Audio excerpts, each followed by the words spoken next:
Trump's done it again. In just weeks, the U.S. will start setting trade tariffs for countries worldwide. No meetings, no deals, just a letter from Washington telling them what they'll pay. It's not diplomacy. It's economic warfare.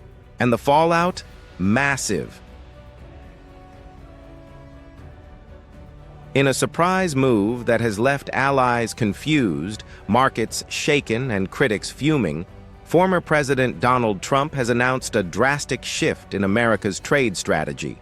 Speaking from the United Arab Emirates during a business roundtable, Trump revealed that within 2 to 3 weeks, the U.S. will unilaterally impose new tariffs on countries across the globe. The reason? Trump says Washington simply doesn't have the capacity to negotiate with everyone. This isn't just about steel and semiconductors. It's about global inflation, geopolitical dominance, and a dangerous new precedent in international trade. This is how America's next trade war begins. On paper, in letters, signed in silence, but felt everywhere. On April 2nd, Donald Trump delivered what he called Liberation Day, a declaration of trade independence. A bombshell of tariffs, some as high as 50%, dropped overnight on America's biggest trading partners. The sectors? Everything: steel, cars, pharmaceuticals, electronics, lumber, semiconductors. It was a tariff blitz unlike anything since the 1930s. The U.S. was now walling off its markets and charging admission. And the result? Markets tumbled.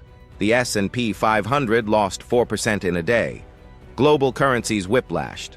Walmart issued a chilling warning: we can't shield consumers anymore. Trump hit pause. A 90-day truce. Tariffs dropped to 10%. That brief calm is now over. This time, Trump's not even pretending to negotiate. From a business roundtable in the UAE, he said this: "We have 150 countries that want deals.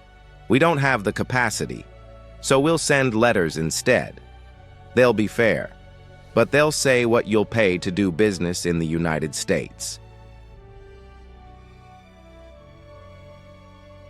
Treasury Secretary Scott Bessent and Commerce Secretary Howard Lutnick will send out the notices. Think of it like an invoice. Here's your new tariff rate. No hearings, no lobbyists, just a number. It's not a partnership, it's a price tag. Only one country so far has a partial deal: the United Kingdom. A limited agreement, lower tariffs on some autos, steel, and aluminum, but even they couldn't escape the 10% universal tariff. Japan, still negotiating. India, talks are heating up. China, the most dramatic, more on that soon.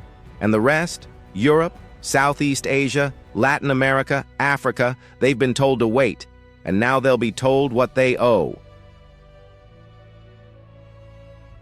The 10% baseline remains, but Trump's hinted that many will face much higher rates. The original plan had 145% tariffs on China, 25% on steel, tres lasuta on autos, 50% on select high-tech sectors. That playbook? It's coming back. This isn't random. Trump's trade worldview is rooted in decades of grievance. In 1987, he told New Hampshire voters that Japan was ripping us off. Today, he says the same about China. His team, all in. Kevin Hassett, head of NEC, pro-tariff; Peter Navarro, Trump's trade hawk; Howard Lutnick, U.S. Commerce Secretary, execution man; Scott Bessent, the Treasury Secretary; Trump loyalist; Jameson Greer of USTR, negotiator. Together, they've crafted a doctrine that's simple.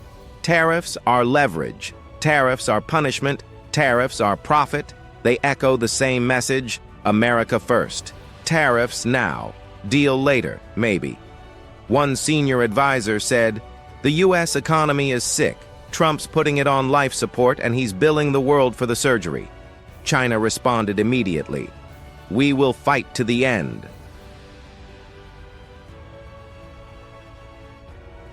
The EU preparing legal challenges at the WTO developing nations.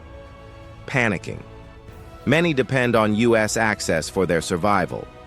And the fallout isn't just diplomatic.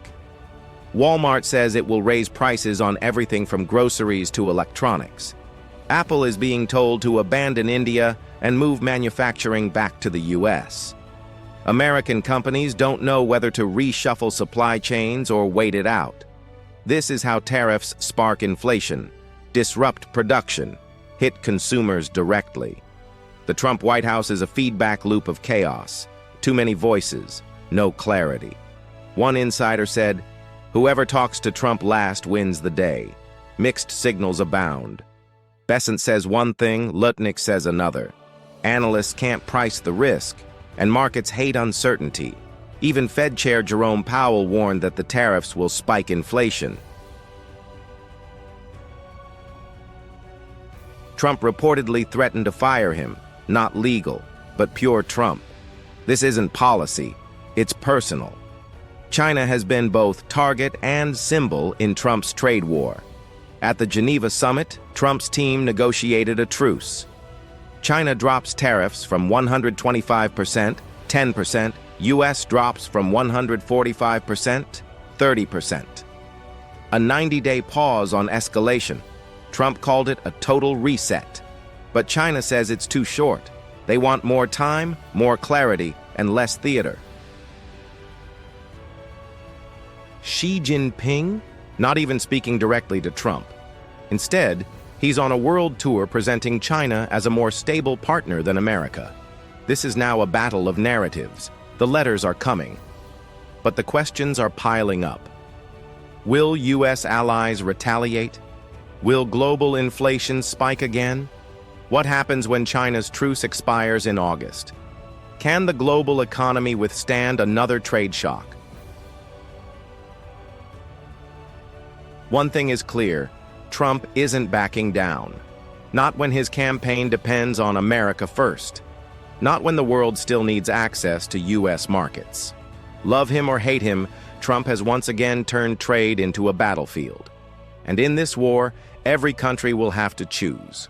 Negotiate or accept the bill. The letters are real. The deadlines are near. And the future of global trade is being written, one tariff at a time.